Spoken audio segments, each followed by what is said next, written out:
Well, we're in the attic again. We are. And last week we were looking at N scale. Mm-hmm. And so this week we're looking at something that's sort of related to N scale that isn't N scale. It's HO scale. Huh? But, well, before there was ON30, there was HON30. Now, ON30's got significant legs. People have really gotten into it, and it's become a big thing. And back in the 80s, people thought that HON30, that runs on N-scale track, an N 9mm gauge, N-gauge HO scale, that this was going to be big. I loved it because I thought it was knobby and cool. So I went deep into it, only to watch the whole thing dissolve out from underneath me. Oh. Surprisingly, it's still on the market. Nobody buys it. But Minitrains, ROCO Minitrains, offered a couple of sets, and these sets are still on the market. And these little cars are on the market and stuff. They don't look like this.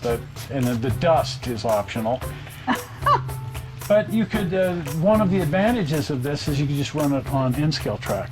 Really? And it became popular enough that Shinohara, I believe, actually came out with HON30 that actually looks narrow gauge. But this stuff was just intended to be run on N-scale, N-gauge track because it's HO scale. And there it is. Oh, wow. So it's just N-track.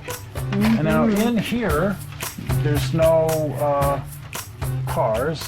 The track is in here because the stuff has kind of gotten waylaid and set aside. I kept the boxes because I like the boxes, and the equipment's around here too, but I ran the equipment a lot. This is the steam train here on the side, and these were the diesel trains that you could buy from ROCO. And those were really neat. But I bought two of these sets, and they were, the sets back then were like $50, so they weren't exactly cheap. No. These days, the locomotives, if you can find the locomotives, are about $50, and the individual little cars run about 10. Oh. But here's the locomotives. Oh, wow, look at that. And what I did is I completely remotored these because the original ROCOs just didn't run for stink, and they were 040.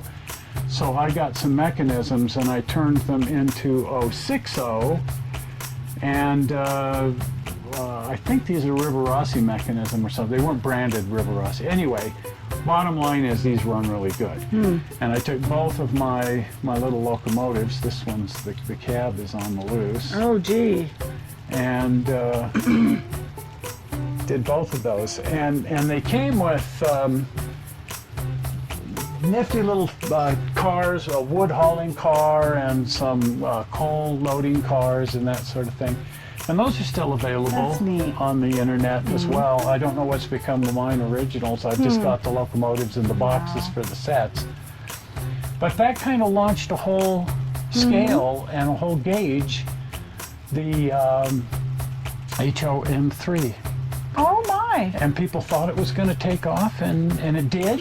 Kind of, yeah. And then it died. And it died. And it just died. And I don't see that happening with ON30. No, I don't think so. But the other designation for HON 2.5, I'm sorry, HON30, HON 2.5, the other designation for that ROCO came up with was HONE. A little small E. Oh. And they would designate it that way. HOE, meaning 30-inch narrow gauge. Got it. And the Gilpin tramway was a 30-inch, and the Crescent tramway was a 30-inch. So there was a historical precedent for this too, and that's why I thought it was so completely cool. And I had a whole 30-inch gauge line on my HO railroad. Wow. No longer exists. Well, but I did save all of the equipment, and in subsequent shows we're going to show you some of the more extensive equipment, the Joe Works equipment. Nice. And anyway, this is what launched it, the ROCO Minitrains stuff. This stuff here. That's so neat. And it was really neat, and it launched a thing. It launched a thing which, like I say, is still available if you want to go on eBay or the internet and go searching for it. Yeah, they still make it. That's neat. So it's out there. Well, if you have been over to the channel, do pop over to the channel.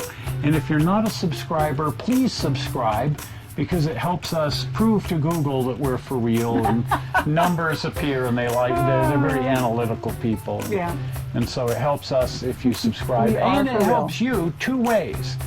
It gets you notified when we upload things. If you click on your little notification bell, then you should be notified. Right. And more importantly, it makes you cool. Exactly. And you want to be cool. Or dank, as the young people say these days. Dank. Yeah. Dank. We're sticking to cool. Yes, I'd rather be cool. Even groovy.